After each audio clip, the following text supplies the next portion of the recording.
अभी हमारे सामने मंडल अध्यक्ष बैठे हुए हैं, तो पूरा मंडल का कार्यभार आपके हाथों में रहता है, तो आप इस अमृतकाल का जो भी ऊपर से गाइडलाइन जो भी आया होगा वो पब्लिक तक कैसे पहुंचाइएगा?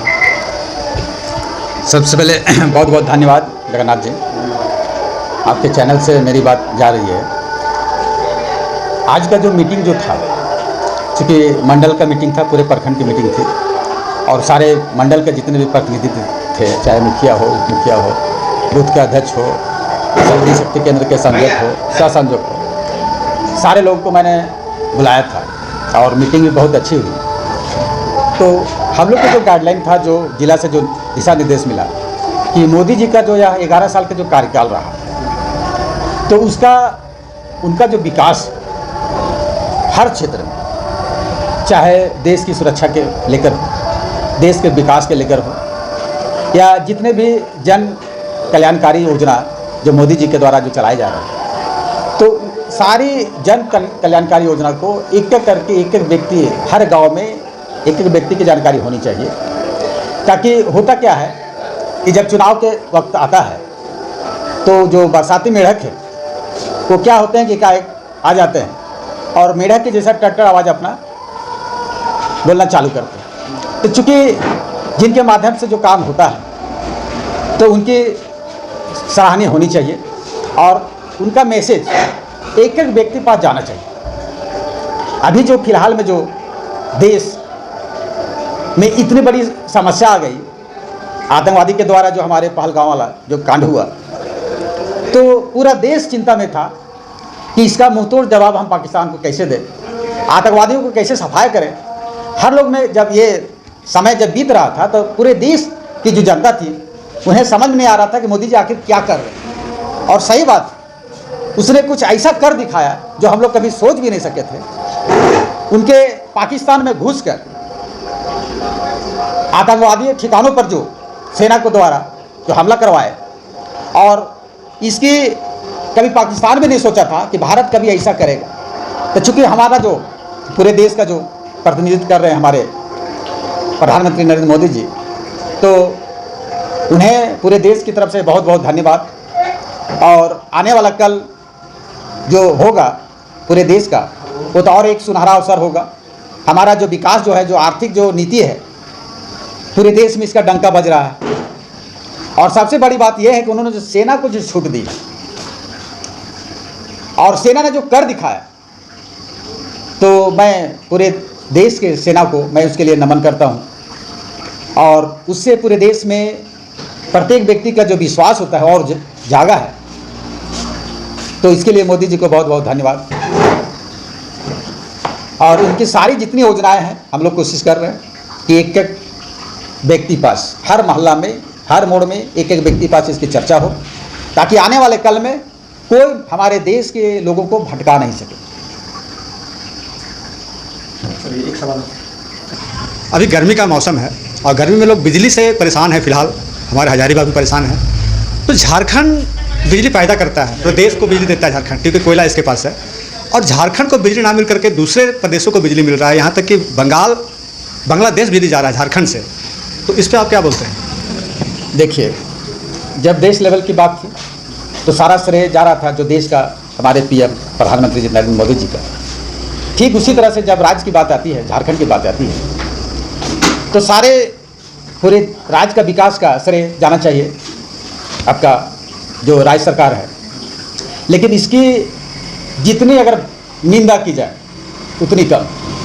छोटी सी बात आप समझ लीजिए, अभी जो गरीब लोग का जो पैसा था, आपका वृद्धा पेंशन है, जो हर गरीब को मिलता था, वैसे व्यक्ति को मिलता था जो असहाय थे, जिनका कोई साधन नहीं होता था, और उनका पैसा रोक करके आज 7 महीना, 8 महीना, 9 महीना हो गया। और ये सरकार क्या कर रही है, मैया योजना में डाल रही है। सारे विकास का जितने भी रास्ते हैं सारे बंद करके इनका दिमाग में सिर्फ वोट लेना है कि 5 साल फिर आने वाला समय में मेरा वोटर कैसे रहे, हमको कैसे वोट दे। ये प्रलोभन के चक्कर में सारा देश का हर व्यवस्था, सिर्फ बिजली नहीं, आप किसी भी तरफ मोड़ के जाइए, आप चाहे ठेकेदारी वाला विकास का हो या फिर या और शिक्षा का विकास का हो। ये बिजली जो है ना, बिजली केंद्र का अथी है, ठीक है, ये राज्य सरकार का नहीं है। तो उसमें क्या है कि बिजली रघुवर के समय बिजली कैसे सबसे पहली बात क्या है, 22 घंटा में? आने वाला कल में पहले अगर हम थोड़ा सा बात करें, जिसमें यहाँ रघुवर सरकार थी, उसमें सारे व्यवस्था, सारा विभाग एक कड़ी में बंद कर चल रहा था। आज इनके पास क्या कारण है कि समस्या पैदा हो गया कि 8 घंटा या 10 घंटा बिजली काट रहे हैं, उसमें कहाँ से पैसा आता था? तो ये सारा जो श्रेय जाता है, विकास की गति जितनी भी जा रही है, जो पट्टी पर से उतर रही है, तो सारा श्रेय जा रहा है हमारा झारखंड सरकार। रघुवर दास के समय 22 घंटा बिजली मिलता है, ट्रांसफार्मर एक खराब हुआ तो तुरंत। आज जो झारखंड की हम बात करें हम लोग, तो जब झारखंड में या कहीं भी किसी स्टेट में जब बिजली लगेगी, उसका ये लगेगा, तो निश्चित रूप से सिर्फ एक ही स्टेट के लिए नहीं लगता है, क्योंकि वो केंद्र सरकार का, केंद्र शासित ये होता है, तो केंद्र सरकार का तो हर स्टेट को पहुंचा सकते हैं, इसमें नो डाउट। लेकिन उसके बावजूद भी झारखंड सरकार को बिजली मिलना चाहिए, ये भी कटु सत्य बात है। जब रघुवर सरकार यहाँ थी, डबल इंजन की सरकार थी यहाँ, तो मैं समझता हूँ, आप भी जानते होंगे, आपके चैनल के माध्यम से हम लोग बताना चाहेंगे कि रघुवर दास के समय में 18, 20, 22 घंटा तक बिजली मिली है। और आज जब से हेमंत सोरेन की सरकार, झारखंड मुक्ति मोर्चा की सरकार अलायंस में बनी है, तब से 15 घंटा भी, 16 घंटा भी बिजली मिल जाए तो बहुत, उसमें भी पदमा, हम लोग यहो भाग है, पदमा में बिजली मिलता है, यहाँ बिजली मिल रही है। लेकिन अभी टाउन का, शहर का जो स्थिति हो गया है, 8 से 10 घंटा बिजली नहीं मिल पा रहा है। इसके पीछे रीजन है कि ये सरकार, निकम्मी सरकार जो है, सरकार का कोई नियंत्रण नहीं है। और नियंत्रण उसका इस चीज़ पर है कि जितना हर डिपार्टमेंट के सब पदाधिकारियों को लगाया गया है कि जितना तुम लूट खसोट सको, अपने भी खाओ और मुझे भी खिलाओ, ये अभियान में चल रही है सरकार। जब एक खबर है हमारे ही ब्लॉक में, अभी पहले तो हम नहीं जाते थे, जब से जाना शुरू किए, घूसखोरी बढ़ गया है, ये कैसे हो गया? क्या चलिए, आपके यही इसी ब्लॉक में नहीं, पूरे झारखंड में आप उठा के दे दीजिए, उसमें से आपका पदमा ब्लॉक अच्छा है, नियंत्रण में। ये हम नहीं कह रहे हैं कि पहले घुसखोरी बंद था, रघुवर दास सरकार या उससे पहले कांग्रेस की सरकार होती थी और कई दलों की सरकार हुई, भाजपा की सरकार हुआ करती थी, लेकिन इतना लूट खसोट और डंके चोट पर मुँह मांगा टेबल पर पैसा नहीं लिया जाता था। आज की हेमंत सोरेन की सरकार में मुँह मांगा पैसा लिया जा रहा है। जो काम पहले 5 रुपया में हो जाता था, आज उसके 5000 रुपया में नहीं होता है। ये दर्शाता है कि ये सरकार सभी पदाधिकारियों को, सभी कर्मचारियों को, सभी आला अधिकारियों को या लूट खसोट लगने के लिए ट्रेनिंग सेंटर बना दिया है कि जितना लूट सको से लूट और तुम भी खाओ, मुझे भी खिलाओ। ये अभियान के तहत ये भ्रष्टाचार बढ़ गया है। अभी आप एक चीज़ और बिजली के संबंध में हम लोग बोलना चाहते थे कि रघुवर दास के समय में वो जब ट्रांसफार्मर जलता था तो वहाँ ट्रांसफार्मर TRW में हजारीबाग में बन के तैयार रहता था।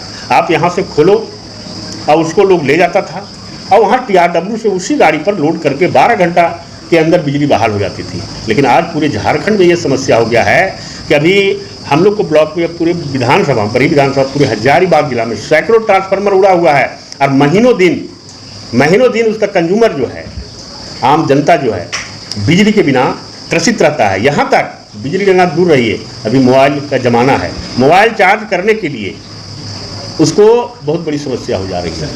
अभी जो देश लेवल पर जो हुआ, 3-4 घटनाएं हुई, चाहे वो कारगिल समस्या हो, पहलगांव हो या अन्य और कई जगह का जो मामला हुआ, इसमें जो प्रधानमंत्री ने जज्बा दिखाया और हमारे देश के प्रधानमंत्री ने जो छूट दिया सेना को और जो एनर्जी दिया और सारे शक्ति उनका जो भी व्यवस्था दिया, आज उसके चलते हमारे देश के सेना को हम लोग सैल्यूट करते हैं, उनको हम लोग नमन करते हैं, प्रणाम करते हैं कि उन्होंने देश को बता दिया कि जो आतंकवाद है, उग्रवाद है, उसको घर घुस करके मारा है। ये सिर्फ और सिर्फ मोदी जी का ही काम है और वही कर सकते थे, दूसरा अभी कोई होता नहीं हो पाता। अभी कोरोना काल आया, एक विश्व महामारी कोरोना काल में जो कोरोना आया, उसमें बहुत लोग बहुत संक्रमित हुए, बहुत लोग नहीं बच पाए, बहुत लोग संक्रमित होकर बचे। लेकिन एक ही मोदी है, मोदी जी जो हैं वो बहुत तरीके से, बहुत संयम तरीके से और बहुत ही सूझबूझ से कोरोना काल को इस तरह का हटाए। जबकि हम लोग, भारत की इतनी जनसंख्या थी और देश की जब जनसंख्या हम लोग देखते हैं और देशों में, तो और देशों की जो मीडिया के माध्यम से हम लोग सुनते हैं, पढ़ते हैं, तो लगता है कि वहाँ लाशों का, कोरोना काल में मरने वाली लाशों का ढेर हो गया था और वहाँ कोई आदमी जाके शमशान या कब्रिस्तान नहीं पहुंच पाता था।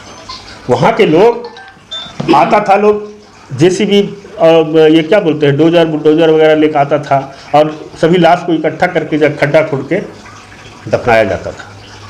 तो ये सब काम के लिए बहुत सारी इतनी जनसंख्या होने के बावजूद भी भारत को एक बहुत कम क्षति हुई, नहीं के बराबर ये मोदी जी का देन है। और कई तरह का कल्याणकारी योजना है जो 11 सालों में इन्होंने जो करके दिखाया है। ये तो एक महापुरुष इनको कहा जाए, भगवान कहा जाए कि भगवान के रूप में अवतार है। आज बहुत सारे विपक्षी लोग इनको कुछ कर बोल देता है, कुछ ये कर देता है, लोग बोलता लोग हैं। एक सवाल ये है कि अभी लगातार 2 हादसे हुए हैं भारत में।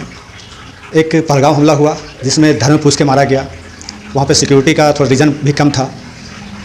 दूसरा एक अभी ही एक विमान क्रैश हुआ है जिसमें 242 यात्री सवार थे और जिस बिल्डिंग में वो गिरा वो बिल्डिंग डॉक्टर का ट्रेनिंग हो रहा था, उसमें कई सारे युवा बच्चे थे जो ट्रेनिंग ले रहे थे डॉक्टरी का, उनकी भी मौतें हुई हैं और बहुत से जगह पे उनके आंकड़े को छुपाया जा रहा है।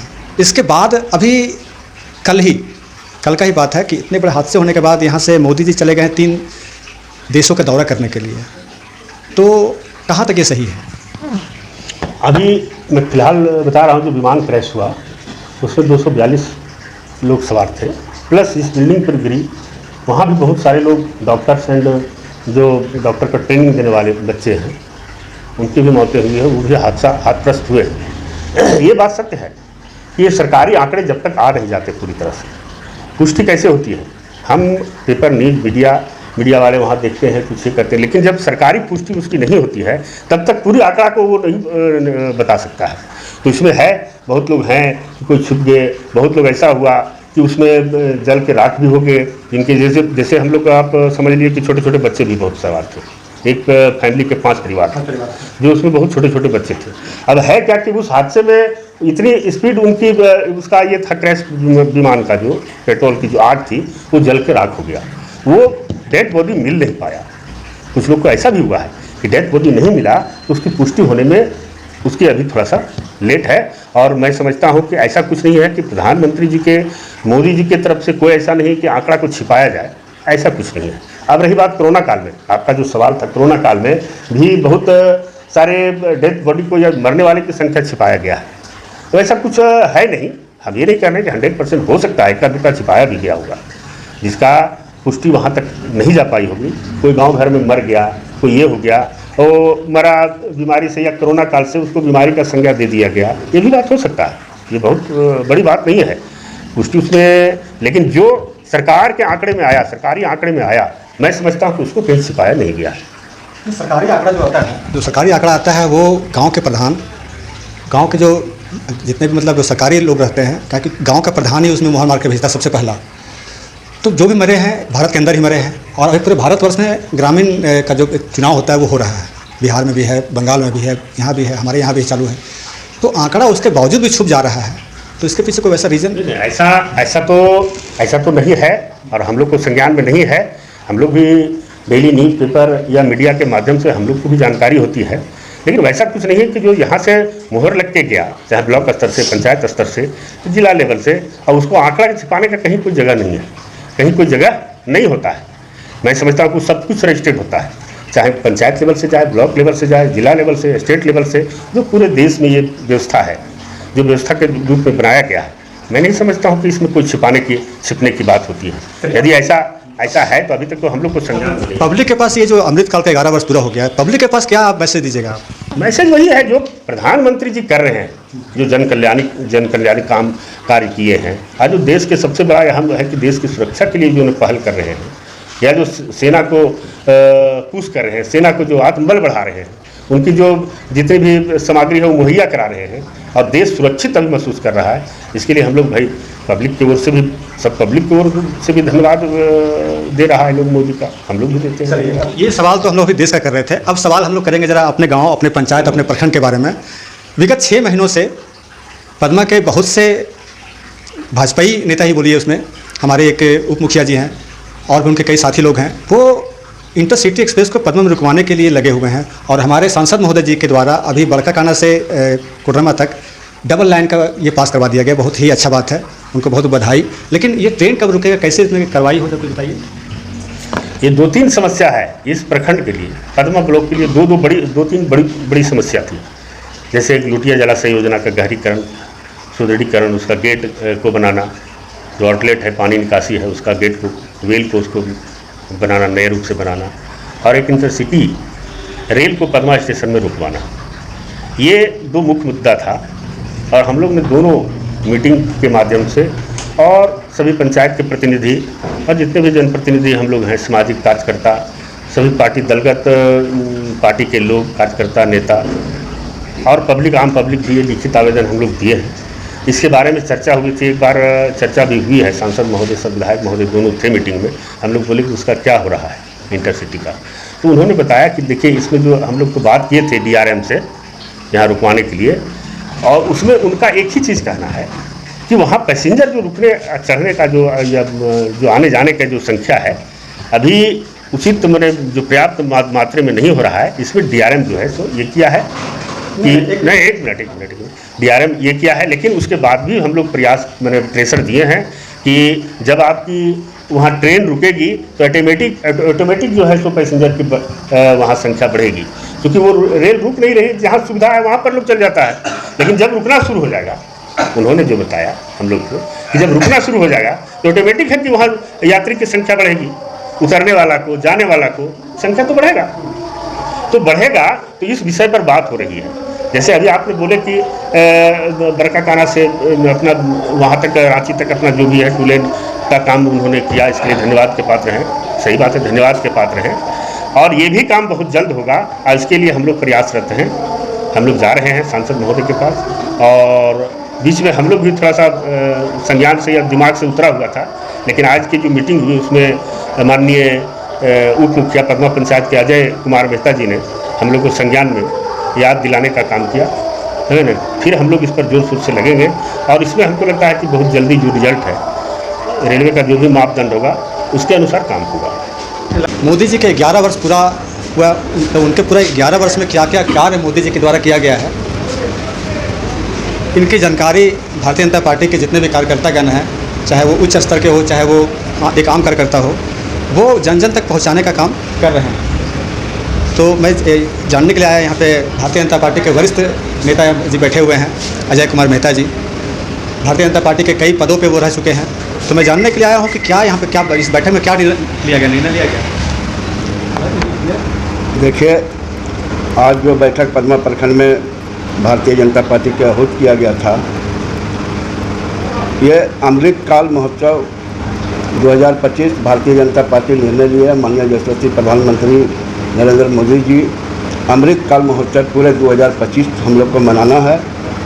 दूसरा है कि मोदी सरकार, भारतीय जनता पार्टी की सरकार 11 साल बेमिसाल, हमको आम जनता तक बताना है कि हमने क्या क्या किया।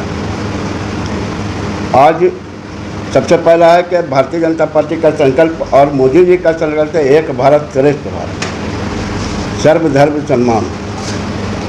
दूसरी बात है कि हमने जितना वादा किया देशवासियों से, चाहे आपका राम मंदिर हो, 370 हो, आतंकवाद पर हो, देश को मजबूत बनाना हो। आज अर्थव्यवस्था में भारत हमारा 4था स्थान पर पहुंच चुका है GDP में। ये भारत को भी मजबूत करना, साइंस बल को भी मजबूत करना, साइंस शक्ति को भी मजबूत करना, देश को मजबूत करना। आज किसी दम नहीं है किसी दूसरे देश को मोदी के खिलाफ ये आवाज़ उठा दे। मोदी से उम्मीद पूरा भारतवासी को है, भारतीय जनता पार्टी को है, पूरे यहाँ के जितने नागरिक हैं, चाहे जिस पक्ष के भी हों, आज सबको एक आशा भरे निगाह से भारतीय जनता पार्टी और मोदी सरकार को देख रही है। अभी आप पुलवामा हमला में देखे होंगे कि डेलीगेट बनाया गया, पूरे सब जगह जाने 34, 35, 36 कंट्री गया हमारे सांसद महोदय लोग। आज सब लोग मोदी का पावर देख के और भारत का पावर देख के, पक्ष का सांसद थे, विपक्ष का भी सांसद थे, सब लोग जाके देख के आए कि भारत एक शक्तिशाली राष्ट्र बन चुका है और थोड़ा मोड़ा बचा हुआ है, जिसको अभी समय है मोदी जी ने, प्रधानमंत्री जी ने उनको अच्छे से भारत को मजबूत करेंगे और सबको एक गरीब से गरीब नेता जनता के लिए वो काम किए हैं। जो उदाहरण है आपके पास, कितना उदाहरण हम गिनाते रहें। आप देखिए इधर अभी आपका क्या नाम है, इसका तलाक वाला मामला आया, इसीलिए बोले सब धर्म के लिए काम भारतीय जनता पार्टी में हो रहा है।